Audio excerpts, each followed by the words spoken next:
Hi guys, ഇന്ന് ഞാൻ ഈ വീഡിയോ ചെയ്യുന്നത് കുറച്ചധികം വിഷമത്തോടു കൂടിയാണ് കേട്ടോ.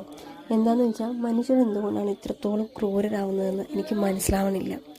ഈ കുഞ്ഞുങ്ങളെ ഇന്ന് രാവിലെ ഞാൻ പുറത്ത് പോയ സമയത്ത് എനിക്ക് വഴിയിൽ നിന്ന് കിട്ടിയതാണ്.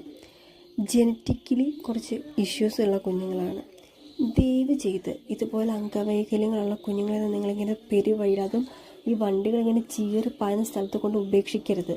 നോർമലി ഉള്ള കുഞ്ഞുങ്ങൾക്ക് പോലും സർവൈവ് ചെയ്യാൻ റോഡിൽ പറ്റത്തില്ല, പ്രത്യേകിച്ച് പൂച്ച കുഞ്ഞുങ്ങൾ ഏതെങ്കിലും വണ്ടിക്കടി പെടുകയുള്ളൂ.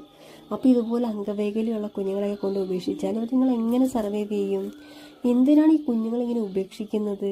അതുങ്ങൾ അവരുടെ അമ്മയുടെ കൂടെ സുഖമായിട്ട് ജീവിക്കില്ലേ? നമ്മൾ ആനയും കുതിരയും ഒന്നും കൊടുക്കണം, നമ്മുടെ ഡോഗ്സിന് കൊടുക്കുന്ന പോലെ അങ്ങനെ പോലും ട്രീറ്റ് ചെയ്യേണ്ട ആവശ്യമില്ല. നാടൻ കുഞ്ഞുങ്ങളാണ് ഇവർ. നോക്കാൻ പറ്റില്ലെങ്കിൽ നോക്കണ്ട. ഇവരുടെ അമ്മയുടെ പാലും കുടിച്ച് ഒരു പ്രായം വരെ ജീവിക്കില്ലേ? അതിനുശേഷം അതുങ്ങൾ വല്ല പറമ്പിൽ നിന്ന് എന്തെങ്കിലുമൊക്കെ പിടിച്ചെന്ന് ജീവിച്ചോളൂ. എന്തിനാണ് ഇങ്ങനെ കണ്ണില്ലാത്ത ക്രൂരത ചെയ്യുന്നത്? നിങ്ങളിത് കണ്ടോ? ഈ കുഞ്ഞുങ്ങളിൽ ഒരു കുഞ്ഞിൻ്റെ കാലിന് പ്രശ്നമുള്ളതാണ്, നടക്കാൻ കുറച്ച് ബുദ്ധിമുട്ടുള്ള ഒരു കുഞ്ഞാണ്. രണ്ടാമത്തെ കുഞ്ഞെന്ന് പറഞ്ഞാൽ അതിൻ്റെ കണ്ണിന് രണ്ടും പ്രശ്നമാണ്. ആദ്യം ഞാൻ വിചാരിച്ചത് കണ്ണ് പഴുത്തിരിക്കുകയാണെന്നാണ്. തുടച്ചാൽ മാറുമെന്ന് വിചാരിച്ചു, പക്ഷേ തുടച്ചു കഴിഞ്ഞിട്ടൊന്നും മാറുന്നില്ല. ശരിക്കും നോക്കിയപ്പോഴാണ് മനസ്സിലാവുന്നത് അതിന് കണ്ണിന് ശരിക്കും പ്രശ്നങ്ങളുണ്ട്. ദയവ് ചെയ്ത് ഇങ്ങനെയൊന്നും നിങ്ങൾ ചെയ്യരുത് കേട്ടോ. ഈ പാപമൊക്കെ എവിടെ കൊണ്ട് കളയാനാണ്? ഏത്